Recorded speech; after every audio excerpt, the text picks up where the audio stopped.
Hey, everybody. Welcome to the show. A little late here on a Thursday night, but I wanted to get on and discuss some of today's news. You could see I have kind of a new backdrop going, still filling it out. We're going to probably get something for this wall here. And we're going to have our new little streaming corner of heaven in the new place. But I wanted to get on because there's a lot of things happening. And I wanted to start getting back to doing this regularly as possible. So thank you guys for joining me. If you're new to the channel, please subscribe. Please like, please comment. Thank you. We're back in action. We're doing some entertainment, pop culture, news. There's a lot going on. So we're going to start with news I'm very excited about, which is Joker 2. Now, a lot of people were kind of mixed about the first Joker, and to be frank, so was I. But after seeing it a couple times, I have definitely come around, and I very much love the movie. And I also was an extra in the first one. I never will neglect the chance to mention that. It was a lot of fun and chaotic, and very excited for the second one.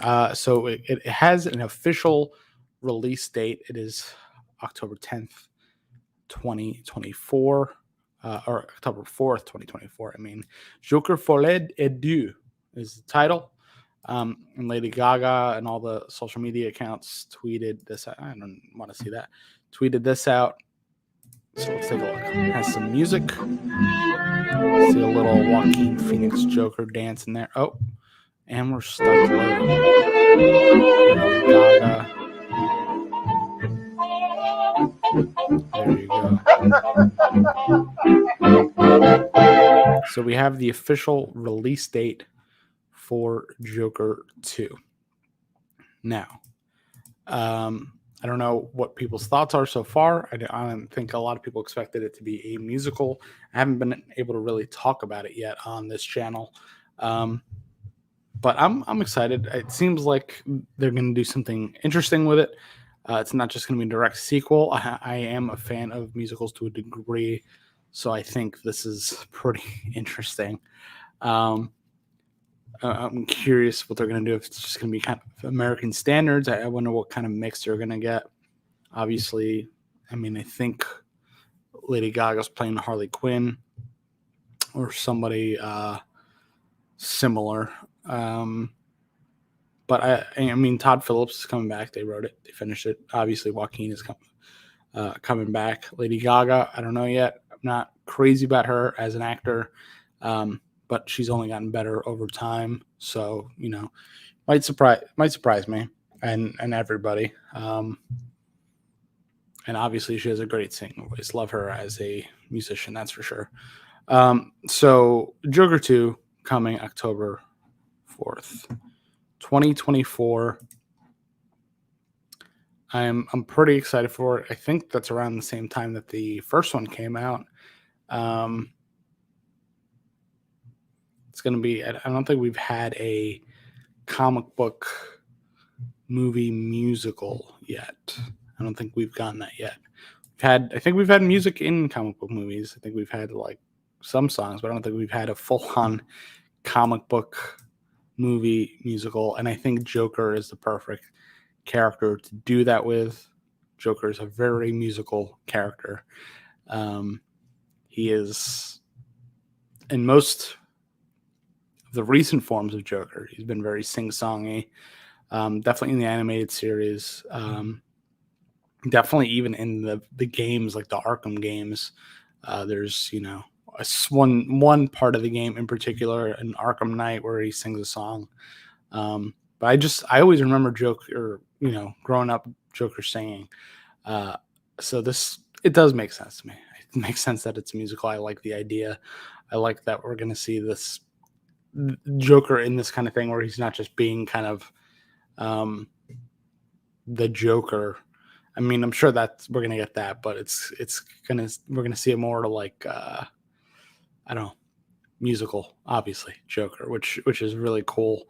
I hope they do it well. I think they will.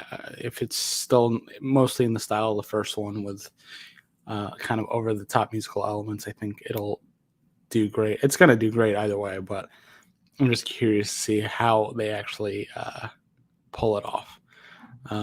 Because it's definitely, the fan base is definitely torn on this, but I think the Joker is just, I think he's just perfect for this kind of thing. And I think if any comic book character is going to get a musical or star in a musical, it is definitely the Joker.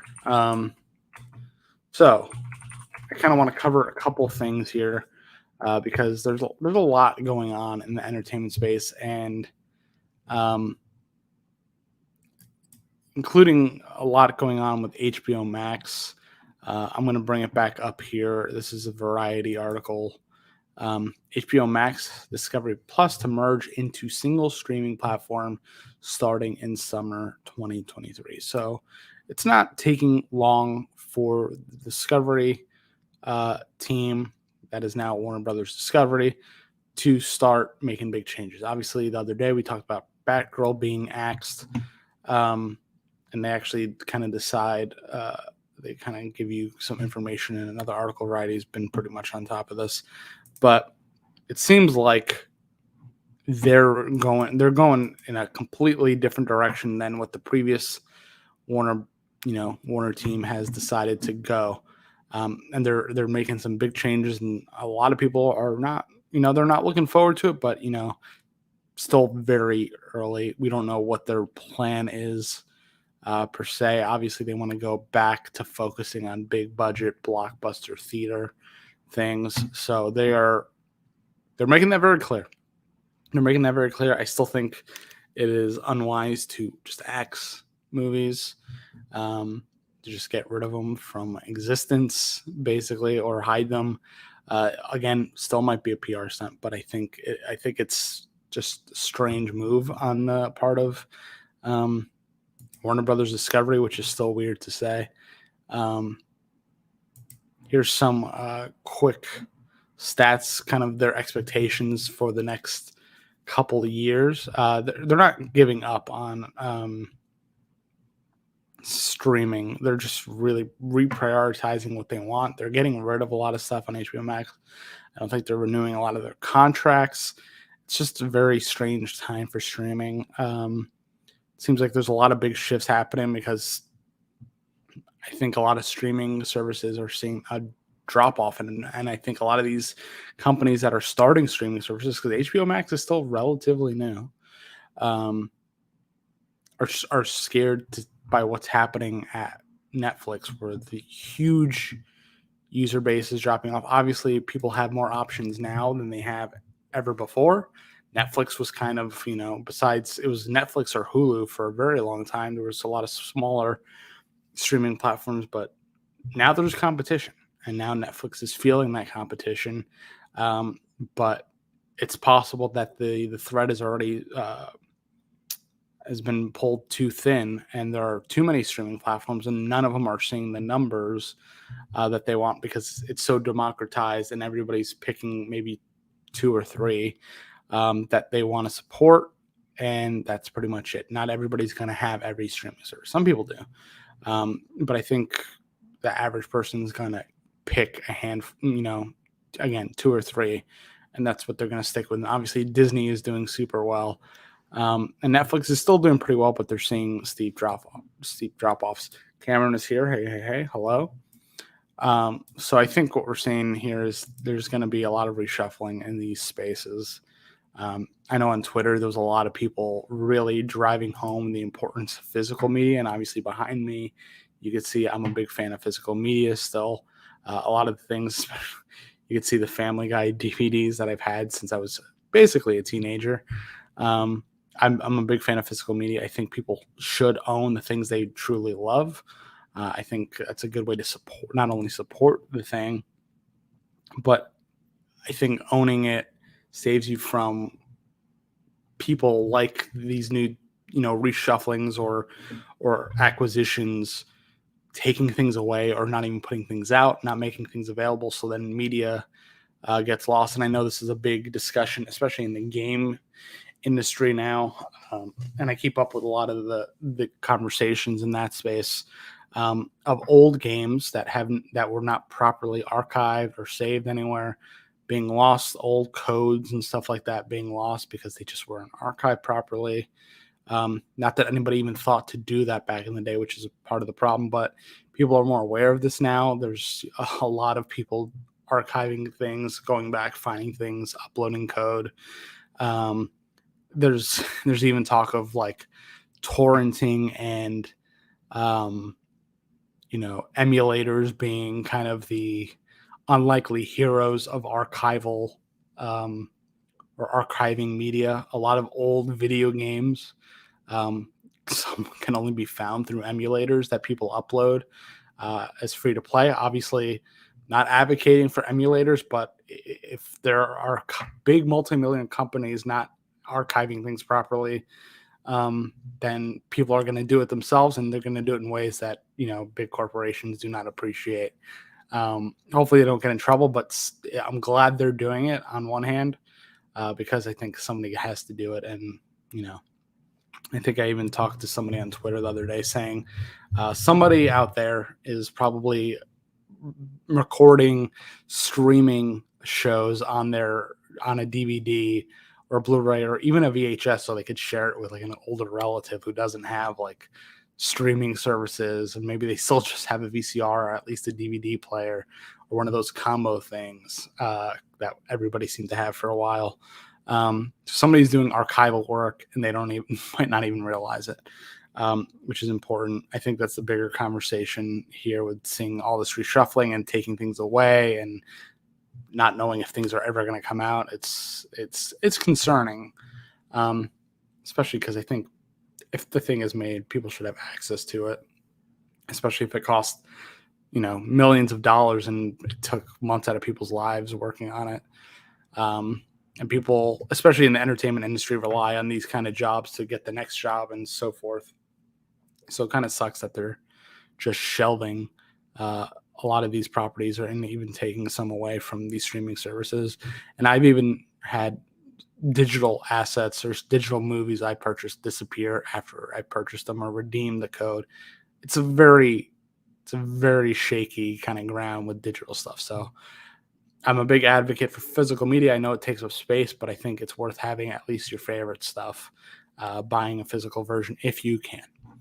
And so that brings me to my last topic today, which is unrelated, but I thought it would be important to talk about here because I think this news is extremely important, especially in this digital age of information and how things are democratized and shared. But it was said today that Alex Jones of InfoWars must pay two Sandy Hook parents more than $4 million, which is huge, a huge hit. I mean, this Alex Jones has taken a couple hits in the last couple of years for this Sandy Hook garbage that he perpetrated for a long time, and now he's paying the price dearly. And he claimed the whole thing was fake for such a long time. He was so adamant about it. People died, kids died. And it's wild that people agreed with him. First of all, I know he has his own, he has his own fan base, his own audience, but people agreed with this man. And a lot of the kind of narratives he pushed out there about things being like, crisis actors and psyops and all these kind of buzzwords that a lot of these kind of conspiratorial people put out. And as somebody who loves conspiracy theories, I like to enjoy them almost from an entertainment standpoint. But I understand that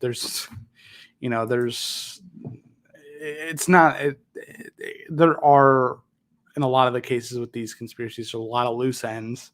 There's a lot of holes in people's theories and hypothesis to what's going on. this, you got to take a step back, especially with stuff like this. And obviously, Alex Jones does not know how to. He's made a career off of just doubling, tripling down on his crazy views. Um, and maybe at one point he was good at uncovering some kind of hidden truths. Maybe very early in his career, there were some things he did that proved to be true. I know Bohemian Grove was a big one that he uncovered, that people kind of already knew about for a long time, but I think he got true evidence. I think he went in there. So there, maybe at one time he had some kind of ability and some sort of integrity. I don't know. I haven't been following his career that closely for a long time, but he's lost the thread. He lost the thread a long time ago. And I truly think he needs to close shop. And now he might, or probably is going to have to, because I don't think he can afford to keep going anymore, especially after paying this, having to, give these parents partially what they deserve. Obviously, nothing's going to bring their child back, but the caused so much more harm, perpetuating these lies based on what? I don't know. It's word of mouth. It's a lot of hearsay that perpetuates conspiracy theories. We could go into the election stuff. A lot of I saw this, we saw this is this.